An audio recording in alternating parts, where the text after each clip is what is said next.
afternoon. Shall we get started? Okay, so what were we talking about? We were talking about atoms and in a material and their response to an oscillating electric field. And we noted down the observed behavior that atoms have, that the dielectric materials have a refractive index which varies as a function of the frequency of the electromagnetic wave. And we also saw that experimentally that we see absorption bands. And of course we're going to see ahead that those absorption bands of course correspond to energy levels in the atoms of which the material is composed. But we'd like to be able to describe the dielectric behavior with some form of model. So that's what we're going to do today. Okay? So we're going to apply a simple model, and we're going to try to draw it reasonably carefully so that it gives us some useful physical insight. So we have we're assuming a dielectric. Okay? We start by considering a dielectric. So this means that the the electrons are attached to the atoms, which means that if we apply an electric field, the electrons will move a certain distance. So here is some atom with its nuclear center, which of course is positive, and we're going to draw some axes in a cartoon-like way, and we realize that each individual electron may be orbiting the atom. And I've probably not drawn that very well, so when you draw it, we'll say under the action, I've drawn it roughly the right way around. Under the action of an electric field, say pointing this way, we are saying that the center of that orbit is shifted some way to the left by some distance, delta x. Okay? This is the polarization. So we can describe the polarization, and we're assuming only one electron to start with, right? We assume the polarization, P, is simply equal to the electronic charge times delta x. So that's the polarization of each electron. So obviously, if we have a unit volume of material which has n electrons, or n atoms, where there's one electron per unit volume, the total polarization P, our macroscopic quantity, is going to be equal to the number density of the atoms, in this case also electrons, per unit volume, times the electronic charge, times however big delta x is. Okay? So that's our physical statement. Okay? So this is the number of atoms, or equivalently electrons, per unit volume. Okay. Now our approximation is going to be that delta x is small, of course, so there's nothing odd going on. So delta x is small, and we said, as before, it's going to be linear with the electric field, so it's a linear medium. So therefore the polarization is proportional to the electric field, and now we can relate n, e and delta x to the macroscopic properties, which is predominantly this electric susceptibility.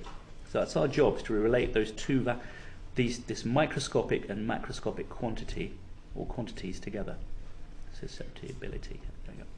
Okay. But that can't be quite right, because at high frequencies, let's assume that that's slightly, there you go. But at high frequencies, we already said that the electrons cannot keep up with the variation of the electric field. Okay. With change V. Okay.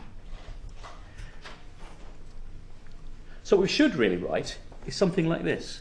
The polarization must be lagging somewhat the electric field. So we can write it down as being some real part of the susceptibility and an imaginary part which takes account of the fact that the polarization and the electric field are not quite at the same times. So really, the permittivity as well, the relative permittivity. I'm going to drop that R value because I'm going to write it down here as a real part and an imaginary part. This is why I said I was going to put them in and take them out on occasion. Okay, so I'm trying to say that the permittivity is composed of a real and an imaginary part for a sufficiently high frequency wave. Must be true physically. Okay. Now, of course, when you have a polarization, the atoms themselves will exert their own electric field. So one step along the way to begin with is to assume that that effect is small.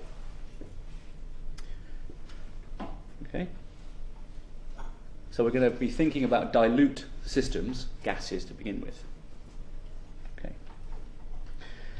So we're going to think of the dielectric. Okay. So I'm going to think now. Let's think of a dielectric as an independent gas. Right? So like a gas, i.e., an assembly of oscillators where each of the electrons can move relative to the nucleus to which it's attached. So gradually building up our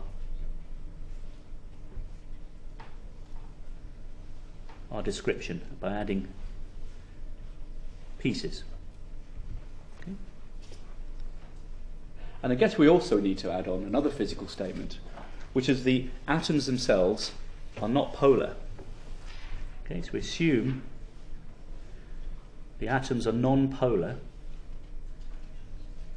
because they might be in reality, right? There are materials which are polar, and what that means is, what we mean by when we say that there's no dipole moment, P equals 0, no dipole moment when E equals 0. Okay, that's what we mean by a non-polar material. Okay. Hello. Say again, sorry? The word just before nuclei. Whereabouts are we? Just below them. Now let's think of a dielectric as like a gas of oscillators where the electrons can move with respect, with respect to the nuclei, compared to the nuclei. Okay. Is that okay? Okay, so the model we're describing here is due to Maxwell, Zellmeyer, if you want to look it up, and Lorentz, and this particular time it's a Lorentz with a T. So we can imagine the motion of each of the electrons is as follows. These are our ingredients for our model. Okay, so we've described the general physical principles in it. Now let's think about what the electrons are doing under the action of the electric field. Well, clearly, if I displace any given electron, it will experience a restoring force. Right? And that restoring force is going to look something like an acceleration term. Right?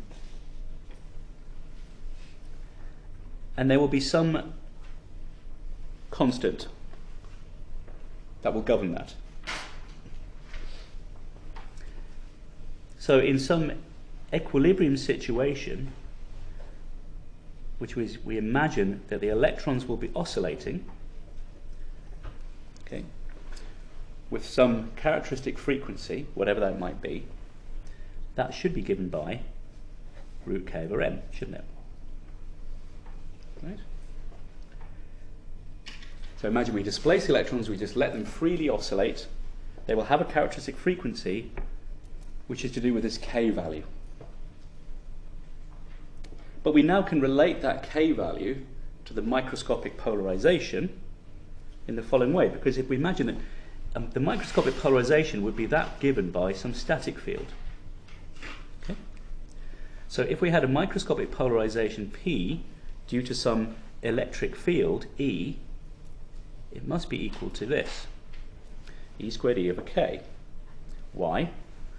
Because the displacement itself is equal to EE over K, isn't it?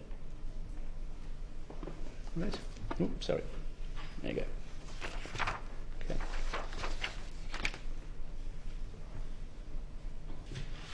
So now we're in a position to relate our microscopic view of the polarization. So we have the macroscopic quantity, remember that's P, the macroscopic, capital P, the macroscopic polarization. Okay, so we have this as our microscopic P for each atom, and it's the macroscopic capital P. Well, the macroscopic capital P value is simply equal to this is per unit volume, is equal to the number density of those electrons, assuming 1 per atom. Okay, that's our microscopic view. So we've taken each atom, we've simply multiplied it by the number density. And that clearly must be equal to our macroscopic susceptibility. Okay? So this is our microscopic picture, and this is our macroscopic picture.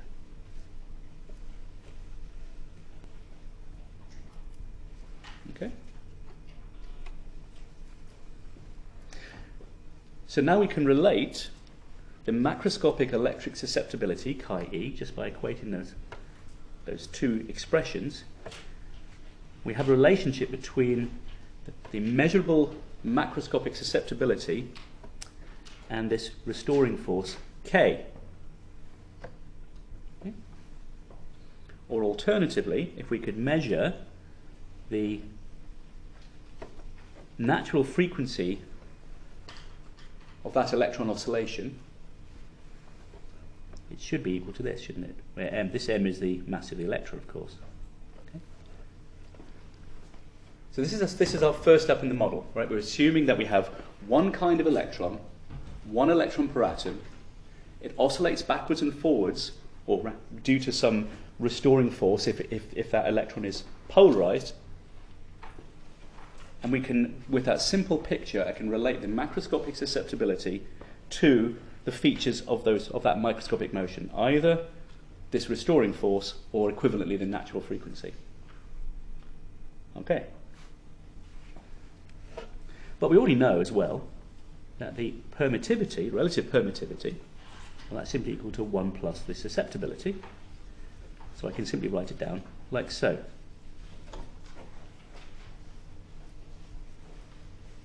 Okay.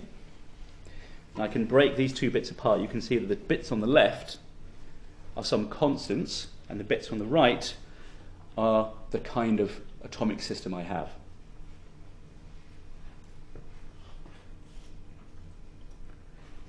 So like I said, we're gradually building up an overall model of what the electrons are doing and relating the microscopic and macroscopic properties. Now, of course, in reality, there's more than just one kind of electron and atom in any given material. Okay? So it's not really, in most materials, just one restoring force and one natural frequency. The atoms and electrons are differing in nature in that respect. So there's lots of different atoms and lots of different electrons, but we should be able to write down something similar to the expression above. We should be able to write down a relative permittivity, and really the right-hand term is that susceptibility. So we have our constants, okay, and then we need to do a sum appropriately over the number density of the particular kinds of electrons I have, and for each of those, we need to divide by the particular frequency that goes with them, squared. Okay? So Ni is the density of one of the particular kinds of electrons, each of which has a particular frequency of oscillation, and we have to do a sum over these different the different types of oscillator. Okay, so each electron is an oscillator. Okay.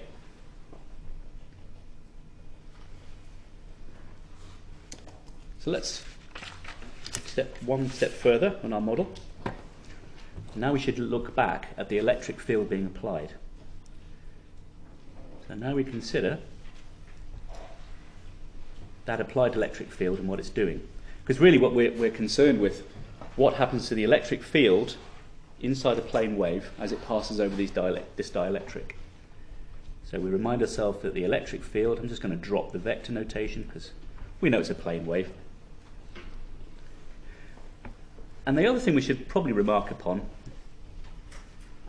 is we assume the electrons, they acquire some, in our simplistic model, we assume that their velocities, in terms of their oscillation of their mean centers with respect to the nuclei, is much less than the speed of light, which what we mean by that is there's no magnetic field interfering with our model.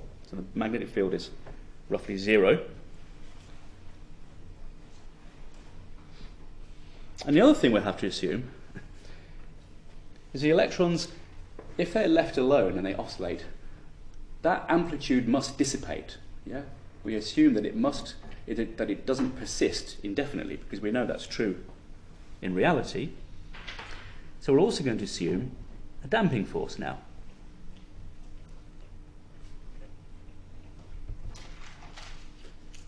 A damping force is acting on the electrons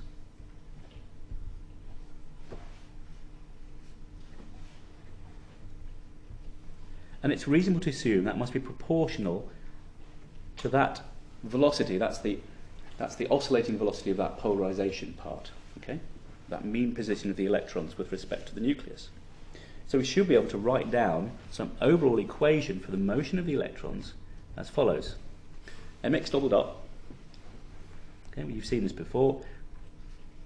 We can write down the damping term, this is a capital gamma, okay, x dot, and there's our restoring force term again, k, which of course we can now relate to some macroscopic property, and it's simply equal to the force due to the electric field as a function of time. So that's our equation of motion that we've built up.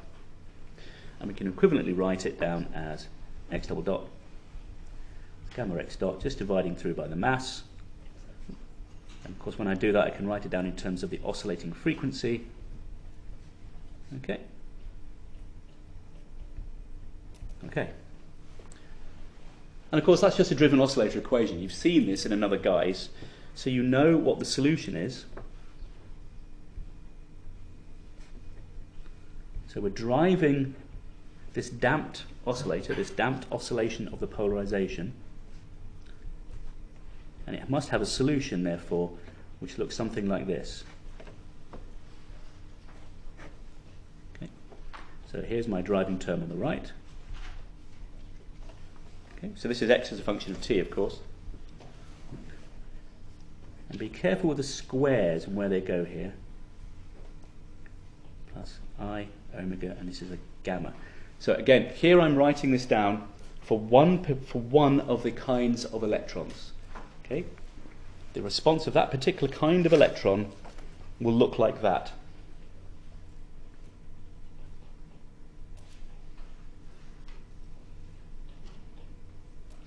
So using that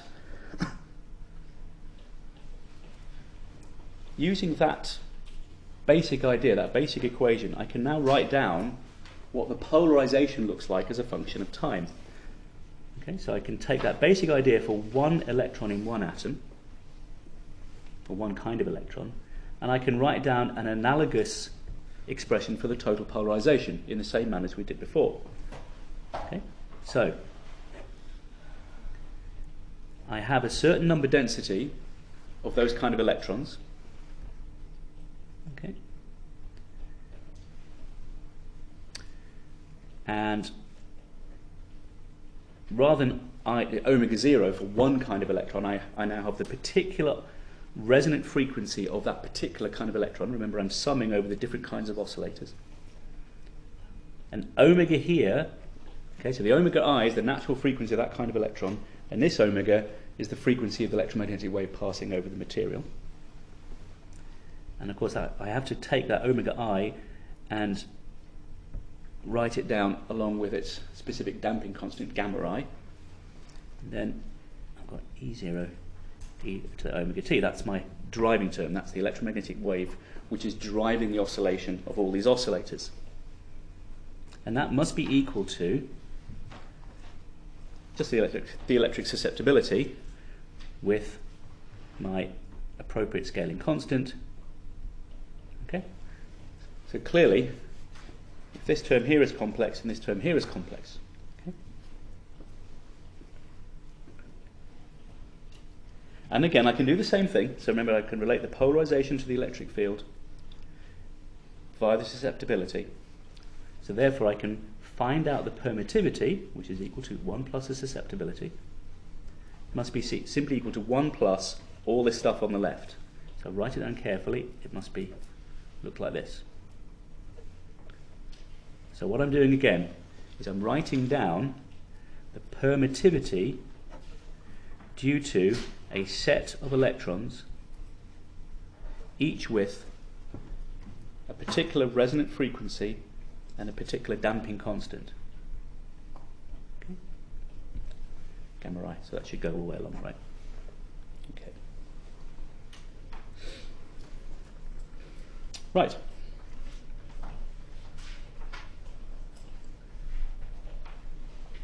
What happens when the oscillating electric field frequency is very low? That's our sort of quasi-DC case. So when the applied frequency is much less than omega I, okay, so this is our check, things looking as they should, the permittivity, epsilon R, must tend to, remember this is as omega over any of the omega i's tends to 0, it should tend to 1 plus E squared over M epsilon naught. Okay. So all these omegas drop to 0, that drops to 0, so it should just be the number densities divided by the square of the resonant frequencies. Okay.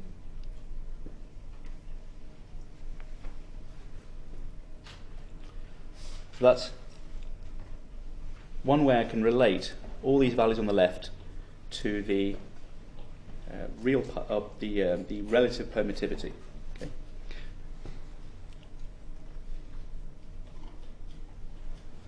Okay. So we look back at this expression and we see that it has a complex value. And of course, if the permittivity has a complex value, we expect there to be some form of absorption. So the fact that there's a damping term here is clearly giving rise to an energy exchange, right? The atoms can absorb energy from the passing plane wave, and I should expect there to be a reduction in the intensity. So I've physically explained microscopically how these oscillators cause attenuation in a dielectric. Okay. So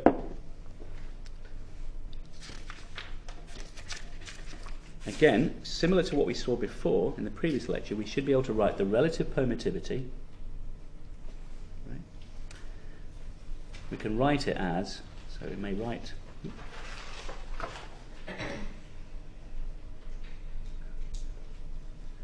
let's write it as a real part. Okay, so again, there's lots of R's and I's floating around, so let's try and keep it reasonably distinguishable. So we're saying the relative permittivity has got two components, R1 and R2, where R1 is the real part of that permittivity, the real part of the relative permittivity, and R2 is some imaginary part. Okay. So obviously the attenuation is coming about because of that part there. So the real part, epsilon R1, and have to look a little carefully, convince yourself that when you take the real part of that full expression up here, okay, this is where you need to watch out for the squares. That's a sigma, still over all the oscillators. Convince yourself that you can write it up like so. So remember, omega here is the frequency with which the plane wave is changing the electric field acting on the atoms. Omega I are each of the oscillators and their frequencies. Okay. omega I squared minus omega squared, and the difference you've got to watch there is there should be a square that's appearing there, right? Plus omega squared gamma I squared, okay? So this thing on the left is real, and all of this is real. Okay? And epsilon R2 is almost the same, but remember that this right-hand expression here, that comes from the susceptibility, okay? And the complex part of the susceptibility appears in the complex part of the permittivity, and the 1 only appears in the real part. So obviously, epsilon R2, it basically looks just the same, almost, because it has, it looks like Ni omega I gamma I. Okay, that's the arises from this term over here.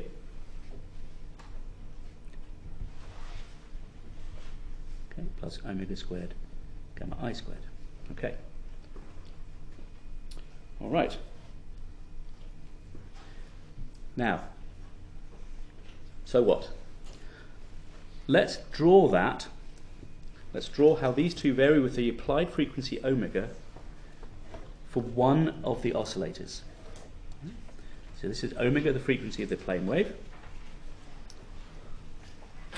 And for that particular oscillator, we're going to give it resonant frequency omega 0. Okay.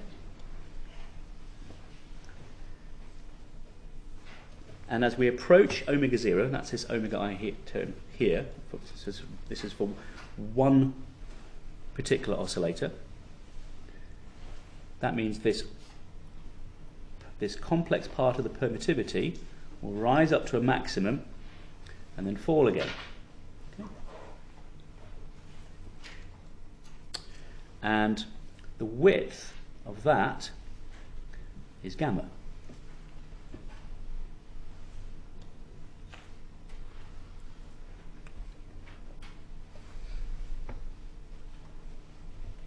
Also, if I do the real part of the permittivity, it should, at plus and minus gamma, have a peak and a trough.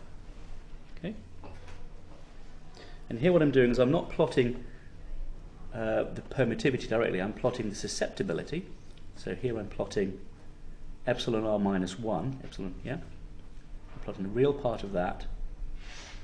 And clearly it falls to 0 at the resonant frequency, goes through a minimum, and then comes back up. Okay. So this is epsilon r minus 1, i.e. some kind of real part of the susceptibility, and this one here is epsilon r2, which is just the complex part of the susceptibility. Okay. So at 0 frequency, epsilon r minus 1 must be n e squared over m epsilon naught omega naught squared. Okay, for this particular kind of oscillator. So I should see this kind of behavior at each and every one of the omega zeros. So you can see that this is physically reasonable, isn't it? Because around some resonant frequency of each of the oscillators, we say there is some absorption going on. So each of the omega i's must correspond in some way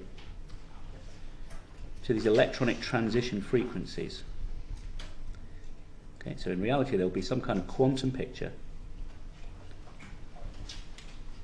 for our atoms. And these omega i's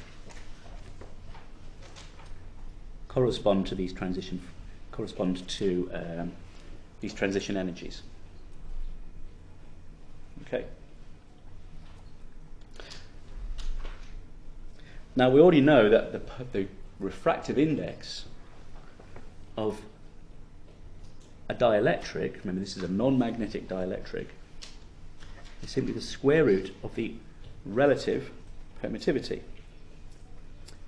And we can write it down again as equal to the square root of, so we've got 1 plus the susceptibility, and we can write down the susceptibility in two parts.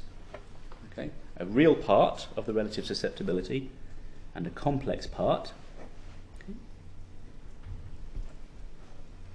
And because there is a real and a complex part to the susceptibility, there must also be a real and a complex part to the refractive index. I haven't related them one to one yet, but I should be able to write down the refractive index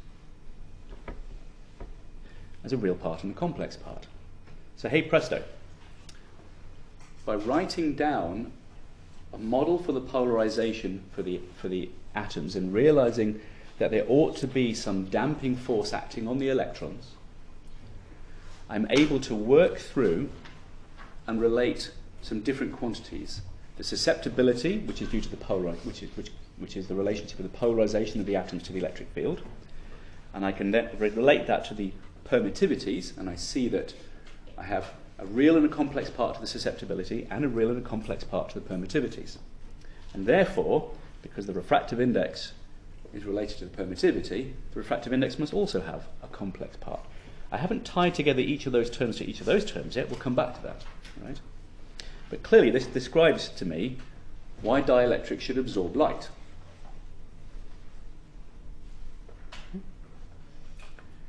Now, just to note down, you will sometimes see these NIs not written as the densities of each of these oscillators. We could equivalently have done the whole thing, and this is what you sometimes see in some of the textbooks. You could have written the individual NIs for each of the oscillator types, these are each of these polarizable electron types.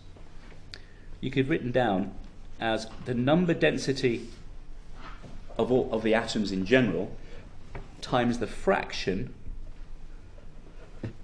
of the atoms that have that kind of electron in them. Okay? So this is the total number density of the atoms, and this Fi is the fraction of them with a particular given omega I, of course. Okay? Oops, sorry, there you go. Right. So what we're describing here, this is the strength of that particular kind of oscillator. This is known as the oscillator strength. So when you see that term in any of the textbooks you look at, that's what that means. Okay? It's the fraction Fi, which is Ni over N. Okay.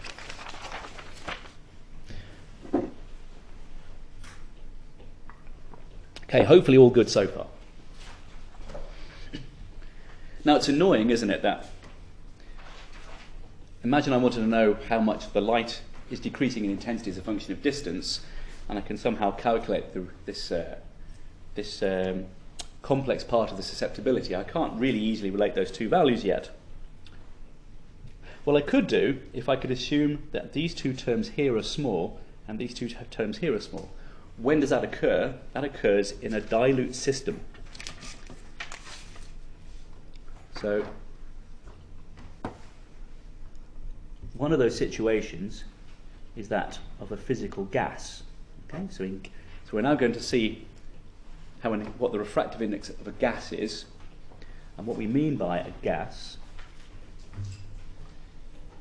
is that both the real and the imaginary part of the susceptibilities is small. I'm going to use this kind of idea, and I'm going to look at what happens later when the densities are higher.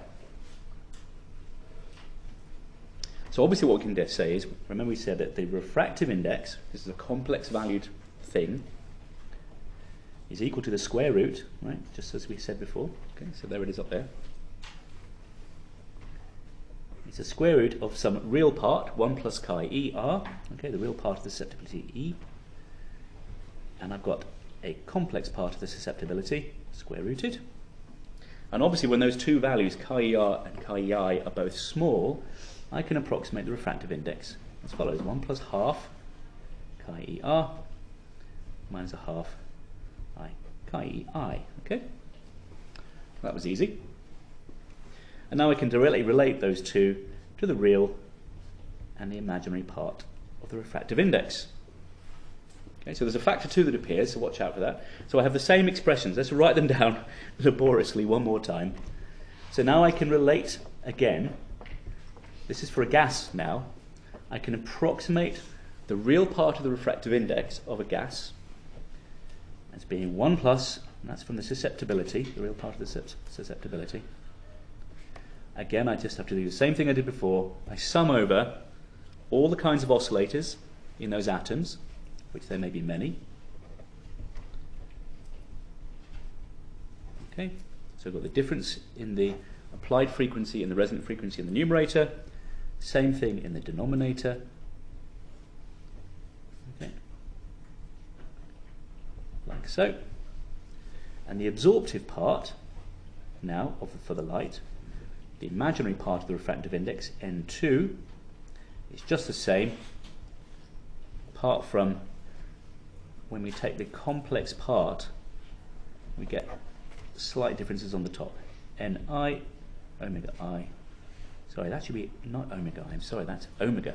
Sorry. If you look back at this expression here, that's the applied frequency there. Okay? It's definitely correct in the written notes. Okay? All right? Gamma I, omega I squared, minus omega squared. Okay, it's a little laborious, but it's the same basic idea, isn't it? I can write down the real and imaginary parts of the refractive index for this dilute system where the susceptibilities are small, noting that there should be a factor of 2 appearing in this denominator, and that's to do with that expansion up here. Actually, this is what we originally aimed for, wasn't it? Which is a similar picture to the permittivity picture. Our original measured model, this is what we were aiming at. Here is the applied frequency, the frequency of the light. And now we have the refractive index, but it's the same picture. Right? We have for each particular transition, for each particular resonant frequency, we have a complex part for the refractive index which gives rise to absorption. And again, it has some characteristic width which is related to that damping constant gamma, which should be familiar to you from the first year, right? And then we have two interesting values of n. Right? The first one is this maximum value, the maximum rate of absorption, okay, due to that complex part of the refractive index, which must be equal to, if you look carefully, Ne squared over 2m epsilon naught gamma. Okay? And again, this is for the situation of close to one of the important frequencies. Okay? This is like one electron, or one kind of electron. And the other situation, of course, was for the refractive index. And again, the refractive index, I'm not plotting the refractive index here. I'm plotting, this is the real part of the refractive index take away 1. That's this bit. And this bit here was the imaginary part, N2. Okay? This is N1 minus 1. And this has, at very low frequency, this tends to Ne squared over 2m epsilon naught omega naught squared. Okay? So these two values must differ by omega over gamma, omega squared over gamma. Okay? So we have from this simple model, we can replicate the physical situation that we first described. So clearly over here, this is our normal dispersion region. Right? And obviously up here as well.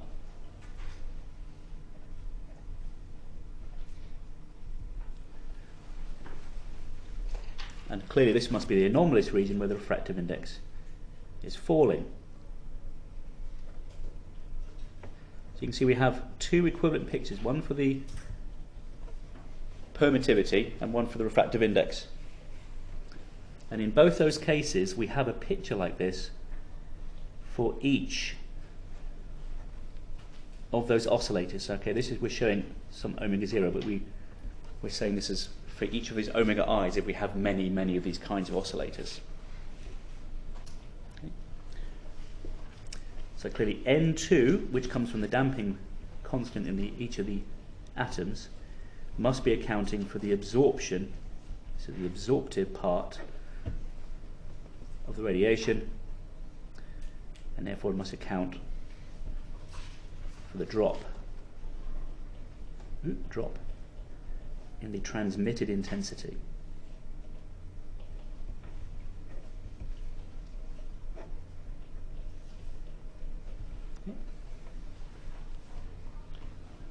And we have a few interesting situations here. One is what's happening when omega tends to 0. Okay. So as omega tends to 0, what do we see?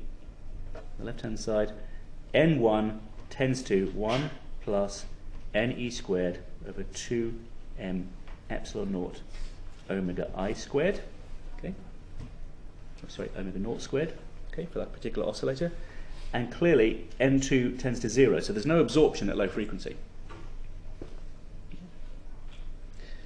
And as omega tends to infinity up this end, N1 tends to 1, and N2 again, N2 tends to 0. Okay.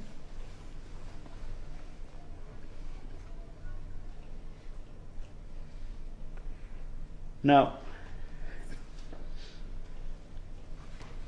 at omega equals omega 0, N1 is equal to 1, and N2 is a maximum. That's our point of maximum absorption. That's fine.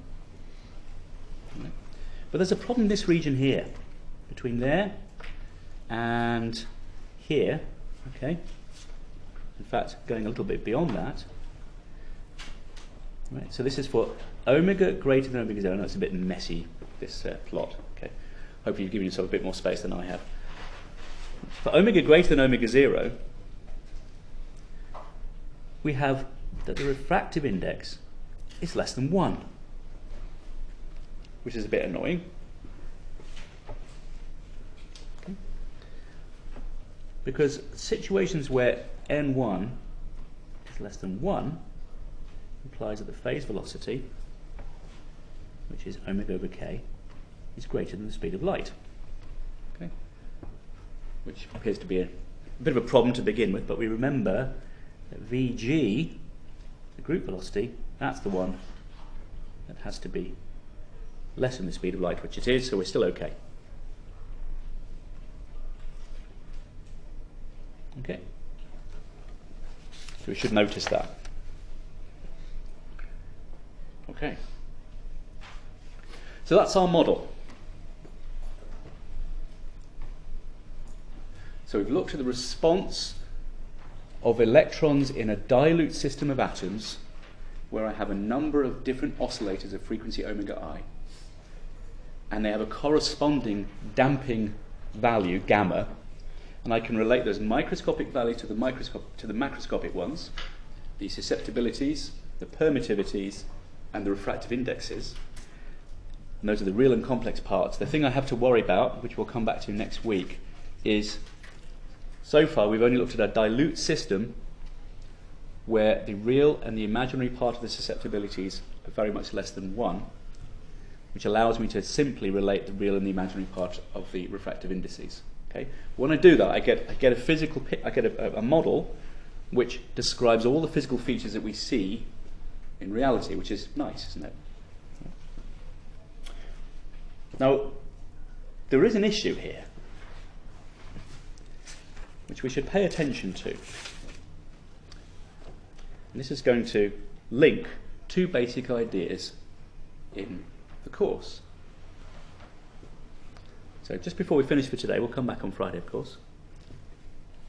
Let's look back one more time at one of our atoms. So remember our model was, here is some nucleus to which is bound some electron. Okay. And our picture that we've done today is we were looking at the incident plane wave. Okay, so here are the wavefronts. Okay. So we have an incident plane wave,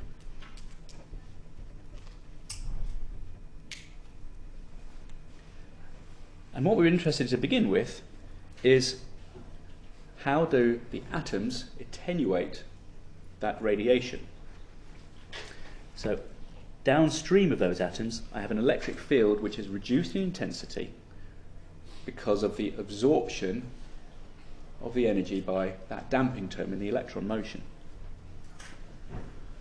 However, we have missed something, which is that the electrons are being made to move in response to the electric field, and they are oscillating at the same frequencies as an incident plane wave. And we know something about oscillating charges, don't we? An oscillating charge is accelerating, and therefore it should radiate. Right? So as well as this model we've got so far, we also expect there to be a radiative term on top. So there should be radiation arising because of the incident oscillating plane wave electric field. Okay? So this is scattering. Okay. So scattering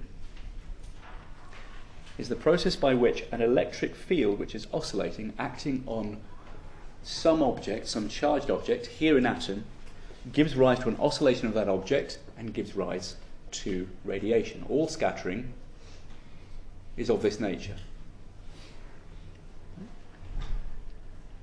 And we already see some interesting features of that, which are very similar to our Larmor formula that we saw before.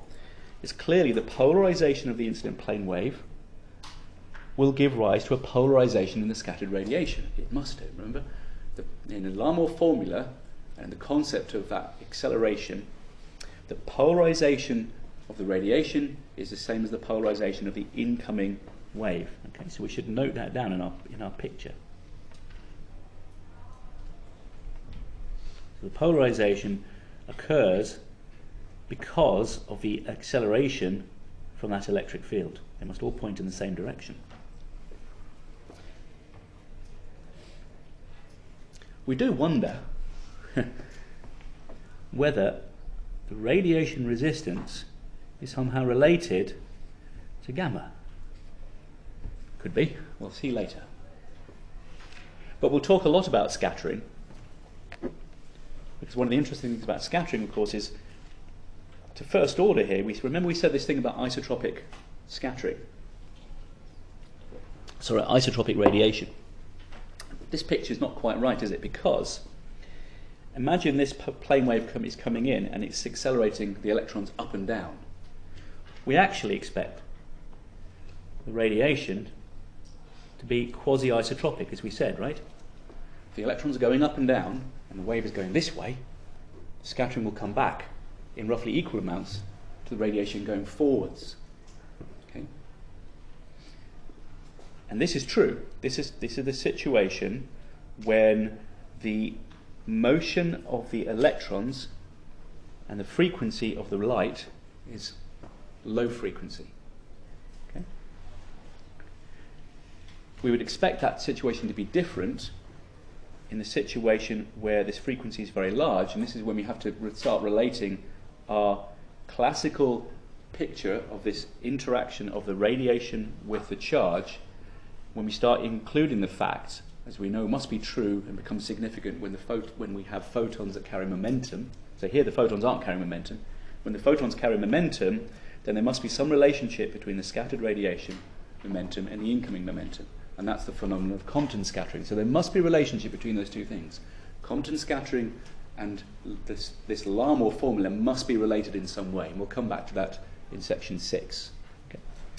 Okay, so that will do for today. On Friday, we'll go through the situation of dense materials and we'll add an extra piece to that model. But have a look at the written up notes and check that you can get those real and imaginary permittivities.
Hello, hello. Just found this under a chair. It's alright if I leave it here, maybe?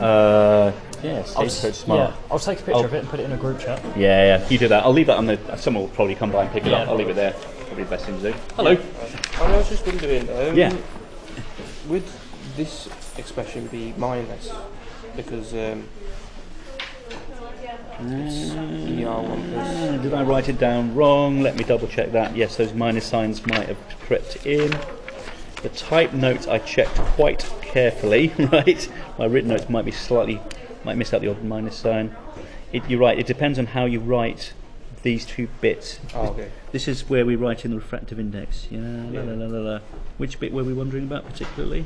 Oh, la la la la la la la la la la la la da da da da da da. Quite possibly. Let me just. I'll check that. Okay. And I'll correct the notes if that's it. Okay. Yeah.